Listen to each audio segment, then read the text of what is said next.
tarde, pessoal. Meu nome é Amanda, eu sou estudante e pesquisadora pela Uninter e hoje eu quero submeter o meu artigo do Enfoque junto com a minha colega Inara e junto com o meu professor orientador, o professor Rafael Moros. A gente criou o nosso artigo chamado A Promoção de Jogos de Azar no Instagram, uma análise de conteúdos divulgados pelos influenciadores digitais. Nesse nosso artigo, a gente fez um estudo de caso, foi mais uma abordagem exploratória mesmo, descritiva, assim. A gente analisou os conteúdos divulgados pela influenciadora digital Adeolane Bezerra. O nosso artigo a gente começou escrevendo ano passado, mas enquanto nós estávamos escrevendo, a Deolane, aconteceu aquela operação em setembro de 2024, onde ela foi presa, né? Ela chegou a ser presa. E dessa operação assim que foi feita, ela foi acusada, né, de lavagem de dinheiro e também de divulgação, né, de casas de apostas não regulamentadas. Então, a gente usou algumas características, né, que determinaram que ela seria escolhida, que no caso foram ser um influenciador que tenha mais de 1 milhão de seguidores no Instagram e também ter um alcance nacional, né, já tendo aparecido em algumas revistas populares, né, grandes revistas populares como Veja, o Globo. Então foram esses nossos critérios para escolher ela. E também a gente escolheu dois influenciadores que se posicionaram contra essa divulgação de apostas, que no caso foi o Matheus Costa, que ficou nacionalmente famoso por fazer trollagens com o pai dele. Ele fazia algumas brincadeiras, assim, o pai dele caía e ficava muito bravo, então ele ficou super famoso com isso.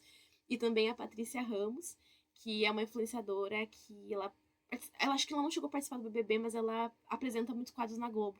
Então ela também é uma influenciadora bem grande. E esses dois influencers, eles se posicionaram contra a divulgação de aposta. Então foi esses critérios que a gente usou para poder escolher qual influenciador a gente ia falar sobre. O que mais inspirou, assim, a gente começar a fazer isso foi aquela reportagem do Fantástico eu não lembro quando que foi, mas eu acho que foi em junho de 2024, né?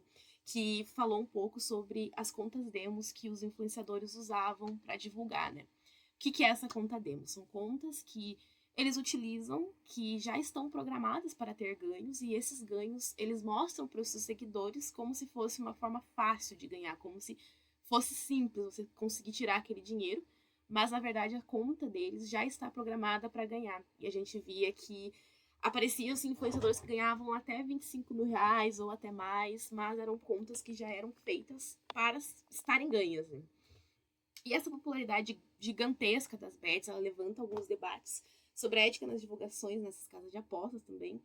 E a gente trouxe alguns dados bem interessantes sobre o tamanho, né, a proporção que está chegando essa crescente, né, divulgação de apostas. Por exemplo, a Aniba trouxe uma pesquisa, que é a Associação Brasileira de Entidades de Mercados Financeiros e de Capitais, que fala um pouco que 14% das pessoas já fizeram alguma aposta em alguma casa de aposta não regulamentada, enquanto apenas 2% investiram na bolsa de valores.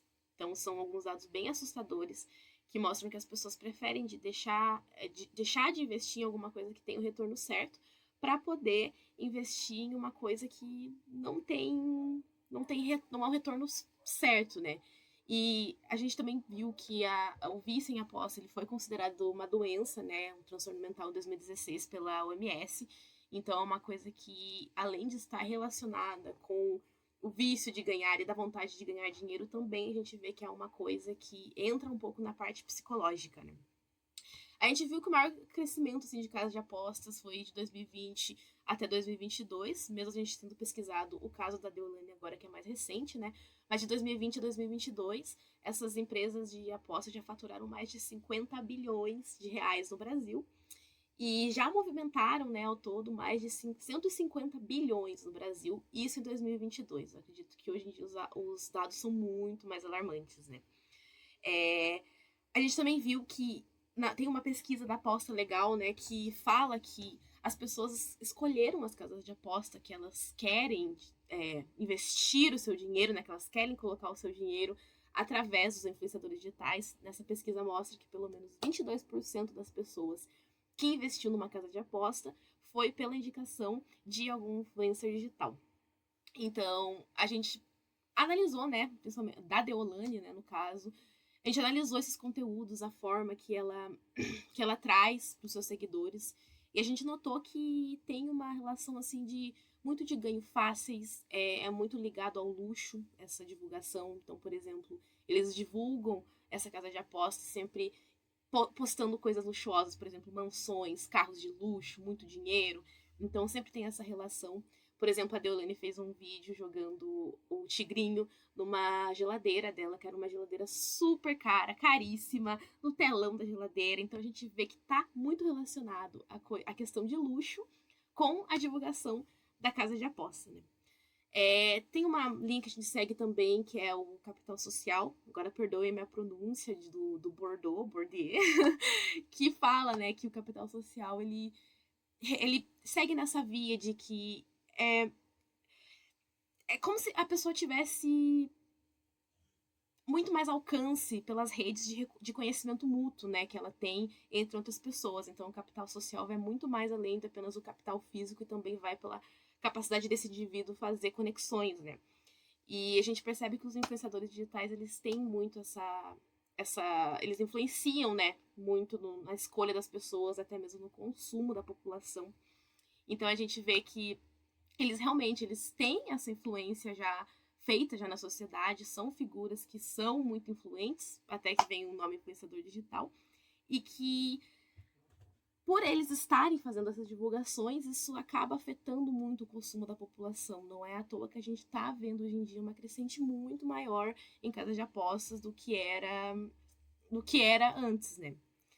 E a gente quer tentar, né?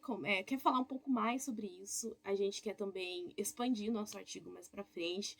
Primeiramente, a gente começou analisando o conteúdo da Deolane, porque a época que a gente estava escrevendo foi bem, né, na época que estourou assim o caso dela e também foi onde foi começado a ser um pouco mais falado sobre essas casas de aposta e também os influenciadores, né? Antes esse assunto ele estava um pouco esquecido, parece. Eu acho que a galera não falava tanto.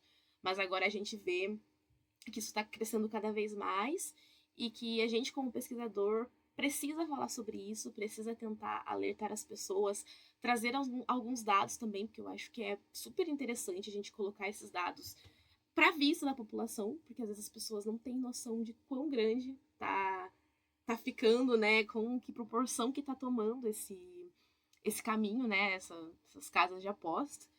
E agora nos resta, né, debater, assim, sobre a ética nas divulgações, sobre se realmente os influenciadores precisam ser responsabilizados, se as casas de aposta precisam ser responsabilizadas.